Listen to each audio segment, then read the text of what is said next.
네, 김성애 의원님 질의해 주시기 바랍니다. 네, 경기도 고양시 김성애입니다. 지사님, 김건희 일가 특혜 의혹으로 서울 양평고속도로 사업이 중단되어 있는 상태 아닙니까? 양평고속도로 의혹은 아주 간단합니다. 이미 국토부가 예비 타당성 조사 등을 완료해서 다 확정된 종점을 갑자기 윤석열 정부가 들어와서 하루아침에 원안을 변경해서 김건희 일가 소유의 땅 부근으로 변경을 해서 생긴 문제가 아닌가 생각을 하는데요.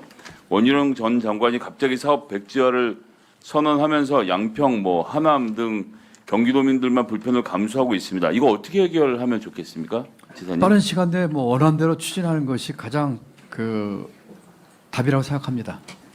네, 고양시에도 이거랑 비슷한 경우가 하나 있어서 좀 말씀드릴까 하는데요. 고양시가 인구가 20만 명이던 1984년에 현재 시청을 지었습니다. 사진 보시면요, 지금 108만이 되는 시의 시청이라고 볼 수 없는 초라한 규모인데 당연히 저기서 수용이 안 되니까 그 옆에 3개의 별관 9개의 건물의 시청 사무실을 분산해 놨습니다. 보시는 것처럼 앞에 별별 빌딩에 전부 다 지금 시청 사무실들이 들어가 있고요. 임대료만 연간 13억 원씩 지출을 하고 있는 중입니다. 그래서 고양시가 2018년에 기본계획 용역을 착수하기 시작해서 입지선정위원회가 부지도 정하고 22년 5월에 국토부가 해당 부지의 그린벨트 해제까지 완료를 했습니다. 죄송합니다. 예, 그런데 22년 7월에 이동환 시장, 지금 현 시장이죠, 취임하고 나서 다음에 1월 4일에 일방적으로 시청사 건립 전면 백지화를 선언하고 백석동에 있는 업무 빌딩으로 옮기겠다라고 하면서 이제 갈등이 빚어졌습니다. 시의회, 시민, 정부하고도 다 갈등을 맺게 됐는데요. 이 과정에서 타당성 조사 예산을 편성하지도 않은 채 조사 용역 계약을 체결하고 시의회와 협의 없이 예비비를 지출해서 절차적 위법도 자행을 했습니다. 가장 큰 문제는 고양 시민과 시의회 반대 의사로 시청자 이전 사업의 명분과 정당성이 사라졌는데 이동환 시장의 아직과 독선으로 이 사업을 계속 추진하면서 3년이라는 시간이 지금 없어진 거죠. 아시는 것처럼 최근에 건설 단가도 굉장히 인상됐기 때문에 비용도 더 들게 된 문제인데 이건 양평고속도로라고 좀 판박이가 아닌가 이렇게 생각을 하고 있습니다. 그래서 경기도에서 23년 7월 시민들이 요구해서 실시한 주민감사에서 시의회와 협의하고 지역 주민의 의사 반영이 중요하다라고 고양시에 이미 경기도가 권고한 바 있는데요. 지방자치법 재구조의 취지는 물론 상식적으로도 시민들과 소통하고 의견 수렴하는 게 가장 중요한 거 아닙니까? 어떻게 생각하십니까? 네, 그렇습니다. 이 건은 시의회의 의견 수렴 절차도 없었고 시민들의 의견도 충분히 반영하지 않은 사안이어서 저희가 투자심사 온 것을 4차례나 지금 반려시킨 상태입니다. 예, 말씀하신 것처럼 투자심사가 4차례나 반려가 돼 있는데 시장 한 명의 아집으로 인해서 애꿎은 시민들만 좀 피해를 당하고 있는 고양시의 이 무의미한 이전 사업 추진 반복, 이걸 좀 수동적으로 막는 데 그쳐서는 안 된다라고 보고요. 반려 발표 이후에 고양시에서는 지금 그러니까 경기도 측의 반려 발표 이후에 고양시에서 소송 등 법적 대응을 검토하겠다라고 하는데, 자, 고양시가 시민과 의회를 무시하고 계속 강행해도 경기도 입장은 확고하다는 점을 좀 지사님께서 좀 말씀해 주시겠습니까? 예, 저희 도 입장은 확고하고요. 이게 지금 시의회에서도 대부분이 반대하는 거로 제가 알고 있고, 네. 그 절차를 밟지도 않았습니다. 그리고 저희가 투자 심사 반려하면서 시민들 의견을 반영하라고 했더니 3차례 정도 간담회를 아마 약식으로 한 것으로 네네. 제가 보고를 받았거든요. 그것으로는 저희가 생각하는 시민 의견 수렴이 안 됐기 때문에 저희는 확고하게 시의회와 실질적인 주민 의견 반영이 돼야지만 검토할 수 있겠다 하는 의지는 확고합니다. 네, 감사합니다. 게다가 그린벨트가 내년 5월 12일까지 착공하지 않으면 환원되는 문제도 있어서 이게 만약 내년 선거 전에 시장이 결심을 바꾸지 않으면 결국 처음부터 건립 절차를 다 진행해야 되는 문제가 생기는데요. 지사님이 이 점에 대해서도 혹시나 그렇게 안 됐으면 좋겠습니다만 불가피한 일이 벌어지면 행정적으로 좀 원활한 처리를 좀 부탁드리겠습니다. 5월 중순에 이제 이 그린벨트가 이제 아시다시피 4년 내 미착공이면 이제 해제가 다시 환원이 되거든요. 만약에 그 기간이 도과가 돼서 정상적으로 추진한다면은 다시 빠른 시간 내에 할 수 있도록 그린벨트 해제를 포함해서 신속하게 행정조치를 밟겠습니다. 네, 감사합니다. 그리고 의정부 법조타운 얘기도 좀 드리고 싶은데요. 경기도 북부 10개 시군 주민들이 뭐 엄청나게 불편을 겪고 있습니다. 전국 18개 지방법원 소재 중 고등법원의 원외 재판부가 설치되어 있지 않은 유일한 지역이 바로 의정부입니다. 아시는 것처럼 고등법원이 설치된 지역 외에 원외 재판부가 설치된 지방법원 중에 의정부 지방법원이 항소 건수가 1376건으로 2위에 달하는데도 원외 재판부가 없어서 항소심 하려면 지금 서울 고등법원까지 왔다 갔다 해야 되거든요. 뭐 건물이 1983년에 지어서 노후된 것은 물론이고 뭐 주차장 공간 등 다 부족한데 이거 지금 보니까 LH가 수행 중인 의정부 법조타운 공공주택지구 조선이 선행되어야 한다고 하는데 지사님 좀 이 부분을 살펴봐 주셔야 될 것 같은데 어떠십니까? 예, 지금 이게 꼭 필요한 일이고요. 지금 부지 조성 시기를 저희가 한 4년 당기려고 계획하고 있습니다. 빠른 시간 내에 앞당기고 법조타운 준공도 최대한 빠른 시간 내에 완료할 수 있도록 저희가 노력을 하겠습니다. 예, 해당 지구에 있는 법원과 검찰청을 위한 공공청사용지 조성 사업을 우선 준공해서 청사를 좀 신속하게 옮기면 원외 재판부 설치, 경기 북부 주민들 불편을 좀 덜어질 수 있을 거라고 생각하는데 지사님도 기본적인 내용에 동의하시죠? 예, 동의하고요. 이 청사 기본 설계비가 이제 내년도 예산에 국고에서는 반영이 돼야 될 사항이니까 그런 것도 우리 위원님들께서 같이 좀 협조해 주셨으면 좋겠습니다. 예, 그렇게 하겠습니다. 공공청사용지 사용 조성 사업은 우선 준공이 추진되면 경기도가 이에 필요한 각종 인허가 단계에서 법무부, LH하고 긴밀하고 협조하고 지원하고 저희들도 필요한 조치를 해서 좀 빨리 이 문제를 매듭 지었으면 좋겠습니다. 네, 알겠습니다. 예, 감사합니다. 네. 마치겠습니다. 수고하셨습니다. 다음은 존경하는 김성애 의원님 질의해 주시기 바랍니다. 네, 한병도 의원님의 질의에 이어서 극저 신용대출 이야기를 좀 더 해보도록 하겠습니다. 심각한 양극화 및 고령화, 생계 곤란에 의한 자살 및 고독사가 끊이지 않고 있는 상황입니다. 극단적으로 어려운 처지에 있는 국민들에 대한 공적 지원 굉장히 필요하다라고 보는데요. 이런 상황에서 이재명 대통령이 경기도지사 시절에 시작해서 김동연 지사께서 지금 2.0으로 업그레이드 시킨 경기 극저 신용대출 계획에 대해 좀 살펴보려고 하는데요.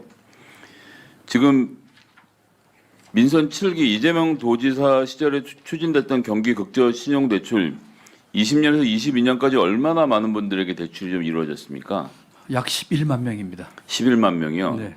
그러면 액수로 따지면 대략 1,370억 정도 되는 걸로 기억합니다. 예, 그럼 평균 한 120만 원 정도의 대출이 이루어졌던 것으로 보여지고요. 그렇습니다. 이게 신용 평점 하위 10% 대상으로 한 거니까 정말 돈 빌리기 어려운 분들을 대상으로 했다는 건 이제 쉽게 알 수 있고 5년 만기였고 1% 이율로 대출을 했던 거죠. 네, 그렇습니다.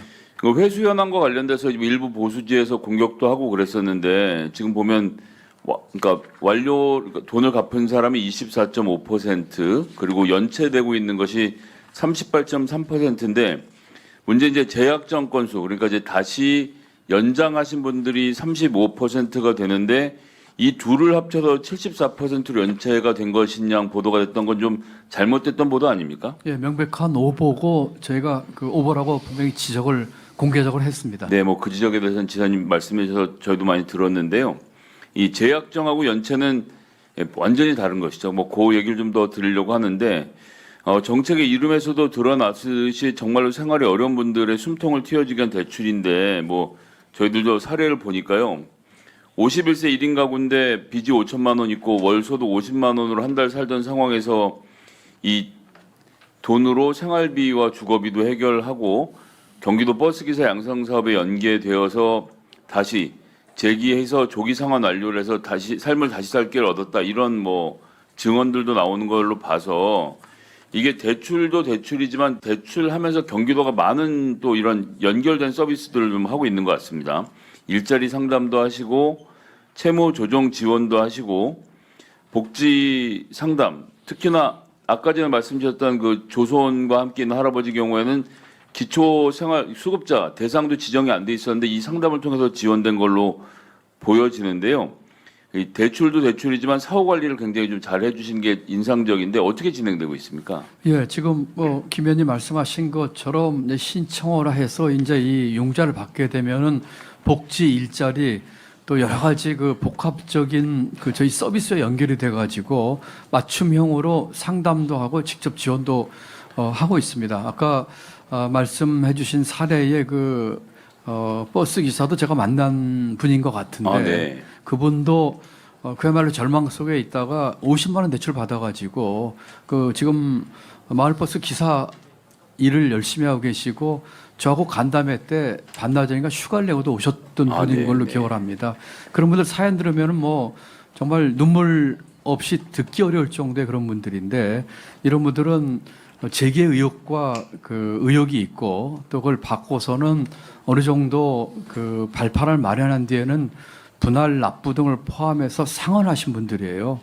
정말 대단한 인간 승리인 분들이 많은데 네. 우리 사회에서 그런 것들에 대한 많은 관심을 가져줘야 되겠고 저희 경기도에서 말씀드린 것처럼 2.0 그 시즌 2를 통해서 만약에 이것이 지난번 12.3 계엄으로 인해서 경제 상황이 그렇게 더 나락으로 떨어지지 않았다면 제가 관리 맞습니다. 정도 할 계획에 있었던 일인데 네. 12.3 계엄 이후에 워낙에 또 경제가 나빠지다 보니까 저희가 이 2.0을 시즌 2를 해서 다시금 재개 발판을 마련을 해드려야 되겠다 하는 생각으로 그 같은 결정을 하게 됐습니다. 얘기 뭐 돈 50만 원, 100만 원 빌려주는 데서 그치지 않고 복지 상담도 지금 보니까 경기도가 5만 1천 건 하시고 일자리 복지 등 연계도 한 5천 건 넘게 채무 조정 지원도 그러니까 다른 빚까지 포함해서 3천 건을 넘겨서 52억의 채무 조정 지원이 이루어져서 결국은 이 사회에서 살아갈 수 있는 희망을 좀 주신다는 점에서 굉장히 긍정적으로 보고요. 이 자영업 폐업이 코로나 이후에 9.094% 최고 많습니다. 폐업 신고도 100만 건 넘게 되고 있는데 경기도에서 지금 지사님께서 이 부분에 대해서 잘 보살펴 주시고 주민들과 함께 해주셨으면 좋겠습니다. 예, 김 의원님 감사합니다. 그렇게 하겠습니다. 이 얘기를 아주 짧게 알기 쉽게 말씀드리면 송파 산모녀 기억나실 겁니다. 송파 산모녀에게 만약에 이와 같은 어떤 복지와 돌봄의 손길이 닿았더라면 어떤 그런 것들이 예방됐을지도 모르는 그런 일들입니다. 그런 따뜻한 얼굴을 한 시장 경제를 경기도가 시범적으로 잘 해보도록 하겠습니다. 예, 김성현 의원님 수고하셨습니다. 네, 경기도 고양시 김성입니다. 제가 국정감사 첫날 행정안전부 장관에게 당부드렸던 청소년 무면허 전동 킥보드 문제 관련돼서 말씀을 드리려고 합니다. 경기도가 청소년 인구도 가장 많고 다양한 공영 전동 킥보드 업체가 들어와 있어서 적극적인 대처가 필요한데요. 뉴스부터 먼저 보고 시작하겠습니다. 현행 도로교통법상 전동 킥보드는 만 16세 이상의 이종 원종 비면허 이상을 보유해야만 할 수 있습니다. 미성년자가 무면허 상태로 사고를 내면 다친 본인도 보험 처리를 받을 수 없는 만큼 엄격한 면허 있는 절차와 안전교육 강화가 시급합니다. 이거 매우 심각한 상황입니다. 원동기 장치 자전거 면허가 없는 만 16세 미만의 청소년은 전동 킥보드를 아예 탈 수가 없죠. 그런데 놀랍게도 전동 킥보드 사고 4건 중 1건이 16세 미만 무면허 운전 때문에 발생을 하고 있습니다. 전국 비율도 비슷하고요. 경기도 수준이 가장 심각한데요. 2024년에 발생한 사망사고 3건 중에 1건이 경기도에 몰려 있습니다. 북부청, 남부청 할 것 없이 이야기가 되어 있습니다. 일단 북부청장님께 한번 여쭤보도록 하겠습니다. 제 지역구 고양시에서 가장 많이 나온 민원 중에 하나가 우리 아이들 눈에 전동 킥보드가 안 보이게 해달라라는 학부모 민원이 있습니다. 청소년들이 무면허 운전을 다치고 사망사고까지 발생하고 있는데 좀 해결을 해야 되지 않겠습니까? 어떻게 보십니까? 네, 의원 지적에 전적으로 공감하며 이러한 문제들은 여러 가지 단속과 함께 학생들에 대한 홍보도 굉장히 중요하다고 생각합니다. 그래서 적극적인 단속과 계속 홍보를 적극적으로 추진해 나가도록 하겠습니다. 예, 청장님, 이게 지금 잘못을 저지른 학생들 문제이기도 하지만 4분의 1이 이런 이렇게 이용을 하고 있는데 방치하고 있는 업체가 더 큰 문제라고 보거든요. 지금 자료 화면대로 나오는 보시면 공영 전동 킥보드 대업체에서 면허를 발급받지 못하는 청소년들에게도 킥보드를 다 대여해주고 있습니다. 면허증 자체가 필요 없거나 어머니는 그냥 빌렸으면 그만인 건데 여기에도 좀 적극적으로 대응하셔야 될 필요가 있지 않습니까, 청장님?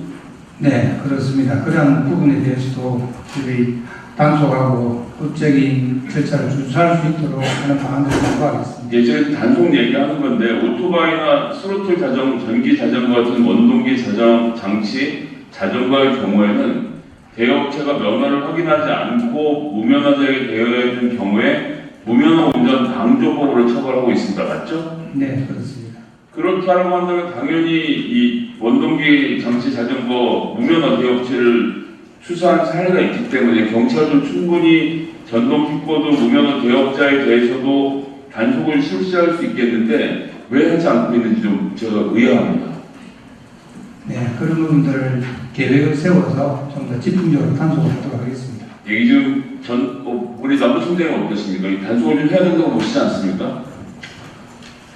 예, 제가 전임 대전청장 할 때는 정말 단속 많이 하고 왔습니다. 여기도 많이 할 겁니다, 제가.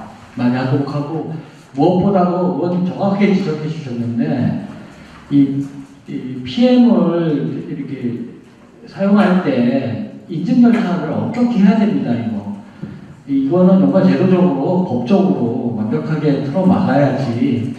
그리고 또 일부 청소년들이 부모님 면허증하고 하는 사례도 있습니다만, 그보다는 더 많은 비율은 아마 제가 추측 건데, 이런 부실한 그 면허 인증 제도에서 기인한 게 제일 많다고 좀 생각합니다. 예, 앱 자체도 나중에 인증도 있고 하기 때문에 그냥 드릴 수 있는 상태가 되어 있는데, 물론 국회에서 PM 관련된 법을 정리해서 만들 필요도 있지만 그 전까지라도 경찰청에서 단속할 수 있는 법적 근거도 있는 만큼 좀 단속을 꼭 좀 해주셨으면 좋겠고요.